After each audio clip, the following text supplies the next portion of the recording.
एक व्यूअर्स ने मेरे से सवाल किया था कि what is the difference between unmarshal and graph. तो ग्राफ और अनमार्शल का जो डिफरेंस है वो हम बताएंगे यहाँ पे, बट थोड़ा मुश्किल तो है ही है और नामुमकिन भी लगता है।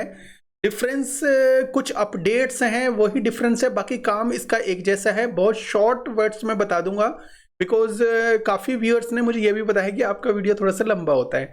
कोशिश करेंगे लंबा वीडियो ना बनाने की, छोटा वीडियो बनाएंगे ताकि आपको इजीली पता चल जाए कि ग्राफ और अनमार्शल में अंतर क्या है।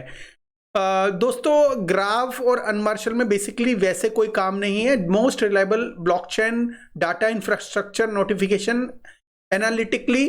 तो ये जो अनमार्शल है ये एपीआई प्रोवाइड करता है अलग अलग ब्लॉकचेन का डाटा निकालने के लिए, और same to same work the graph करता है। किसी भी तरह की इंफॉर्मेशन निकालनी हो या डालनी हो, दोनों वे में दोनों ही काम करते हैं। दोनों एपीआई प्रोवाइड करते हैं और हेल्प करते हैं अपने अपने स्टाइल से, अपने अपने इकोसिस्टम से। तो इसमें दोनों का जब बाय करते हैं एपीआईज वगैरह तो टोकन सेम टू सेम इसमें मार्च यूज होता है और इसके अंदर जीआरटी टोकन यूज होता है। लेकिन डिफरेंस अभी तक एक पर्टिकुलर और एक डिफरेंट मल्टी चेन का इकोसिस्टम का डिफरेंस है। फिलहाल जो ग्राफ है ये काम कर रहा है केवल और केवल इथेरियम के लिए, लेकिन आने वाले टाइम में ये काफ़ी सारे प्रोडक्ट के ऊपर जो भी बिल्डअप होगा उनकी ब्लॉकचेन को भी जो ग्राफ करेगा। लेकिन अनमार्शल जो है ये ऑलरेडी आप यहाँ पे अगर देखो, अगर यहाँ पे आप इसका थोड़ा सा इकोसिस्टम यहाँ से सर्च आउट करोगे तो सपोर्टेड चेन्स, तो इसके ऊपर बहुत सारी चेन ऑलरेडी सपोर्टेड है। Velas, Ethereum, Binance smart chain, Polygon. तो इनका ये जो सपोर्ट ऑलरेडी कर रहे हैं, ये बहुत सारी चेन को ऑलरेडी कर रहे हैं और ये भी करता है, लेकिन बेटा प्रोसेस में है। जो जीआरटी है ये भी करता है, लेकिन कहीं ना कहीं ये बेटा प्रोसेस में है। अगर इस पेज पे होगा तो मैं आपको दिखा दूंगा कि ये दूसरी ब्लॉकचेन के साथ काम तो कर रहा है, लेकिन अभी ये जो जितने भी प्रोजेक्ट के साथ काम कर रहा है वो सारे बेटा प्रोजेक्ट है। बाकी वो इथेरियम के लिए फुल्ली एंड फंक्शनली काम कर रहा है। और इसके अलावा डिफरेंस है तो प्राइस का डिफरेंस है और मार्केट कैप का डिफरेंस है, वो भी थोड़ा सा देख लेते हैं। हाँ, तो दोस्तों द ग्राफ का जो प्राइस है इस वक्त 0.05 है और ऑलमोस्ट $6 जाने वाला, 0.06 सेंट जाने वाला है। तो ग्राफ की जो सर्कुलेशन सप्लाई देखी जाए तो 430 मिलियन के आसपास है, और जो अगर सर्कुलेशन सप्लाई हम अनमार्शल की देखें तो दोस्तों 1 मिलियन ही है। तो एक तरफ 430 मिलियन और दूसरी तरफ अनमार्शल की है 1 मिलियन ही है। तो दोस्तों पोटेंशियल कहीं ना कहीं अनमार्शल के अंदर दिख रही है। और दूसरी तरफ जो मैक्सिमम सप्लाई, तो मैंने जो कल वीडियो बनाया था, ग्राफ का बनाया था, उसकी मैक्सिमम सप्लाई ऑलरेडी बहुत ज़्यादा है दोस्तों, 10 बिलियन के आसपास है।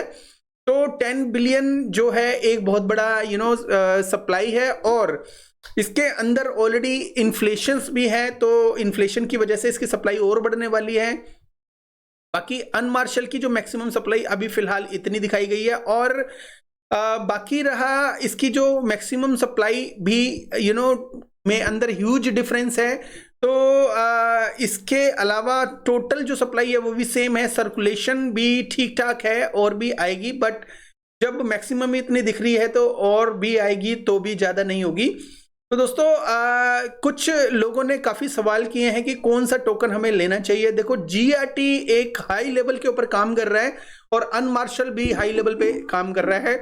मुझे अनमार्शल का जो एक ही माइनस पॉइंट लगता है, ये कभी कभी कम्युनिकेशन नहीं करते। कभी कभी टेलीग्राम के ऊपर जब हम कोई भी क्वेश्चन करता है, थोड़ा सा टाइम लगाते हैं सवाल के जवाब देने में, लेकिन देते तो हैं, लेकिन और इतना ज़्यादा इनका वो भी नहीं है, बट वो भी नहीं है, मतलब कम्युनिकेशन नहीं है। ऊपर से जो काफ़ी लोग इसके बारे में जानते भी नहीं है अनमार्शल के बारे में, लेकिन क्योंकि इसकी सर्विस वाइड लेवल के ऊपर है और काफ़ी ब्लॉकचेन को सपोर्ट करता है, तो कहीं ना कहीं अनमार्शल का जो मार्च टोकन है हो सकता है इसके पास उतना काम ना हो जितना कि ग्राफ के ऊपर है, लेकिन ग्राफ ऑलरेडी फेमस है और ये डे बाय डे फेमस हो रहा है। तो क्योंकि रिस्क जो फैक्टर है वो हमेशा क्रिप्टो करेंसी के साथ बना रहता है, तो मैं आप लोगों को ये सजेस्ट करूंगा कि अनमार्शल का जो मार्च टोकन है,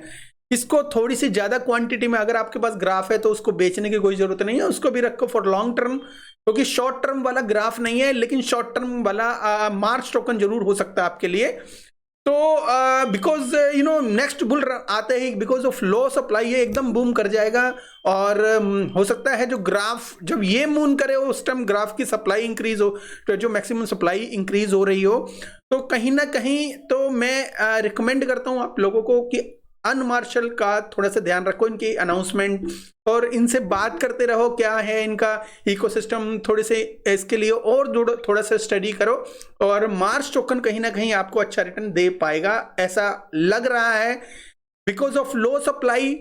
ठीक है, 100 मिलियन की ही है और 4 सेंट में अगर मिल रहा है, अवेलेबल है, तो यू नो मेरे हिसाब से तो बहुत अच्छी बात है।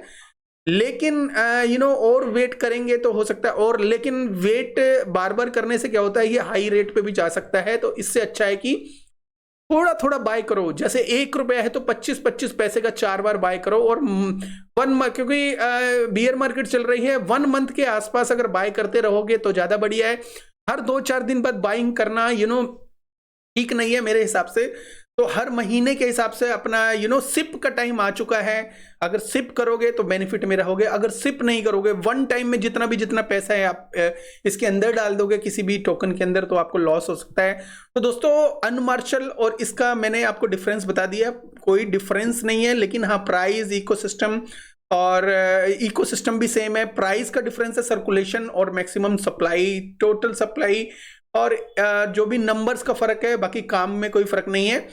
लेकिन हाँ अनमार्शल की कुछ सपोर्टेड चेन कुछ ज्यादा लग रही हैं, उसकी इन बेटा प्रोसेस है, बट फेमस अगर देखा जाए तो GRT है, बट अगर बेनिफिट देखा जाए तो अनमार्शल में मुझे तो लग रहा है बेनिफिट ज्यादा है।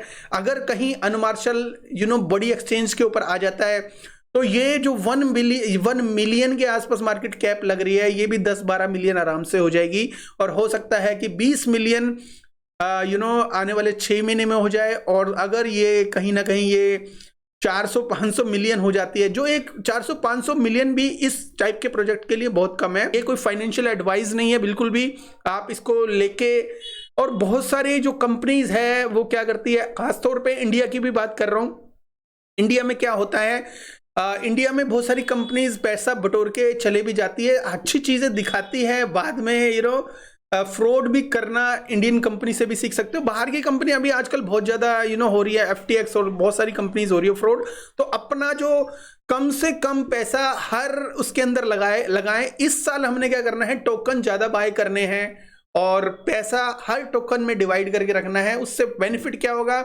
अगर आपने 50 टोकन, अगर आपने 5 टोकन लिए हैं, 5 टोकन में 3 स्कैम हो गए, तो 2 में आप रिच नहीं बन पाओगे, 2 में हमेशा आप पछताओगे, कंफ्यूज होगे, पैनिक होगे, सेल बाय करोगे उसको, और यू नो बहुत ज्यादा कंफ्यूज होगा। अगर आपने 50 टोकन ले रखे होंगे इस साल, तो 50 टोकन में अगर 20 भी डूब जाते हैं या 30 भी डूब जाते हैं ना दोस्तों, 30 भी, और 20 टोकन आपको बचा लेंगे, ये मेरा मानना है। तो अगर ये स्ट्रेटेजी से काम करोगे तो बहुत अच्छा रहेगा।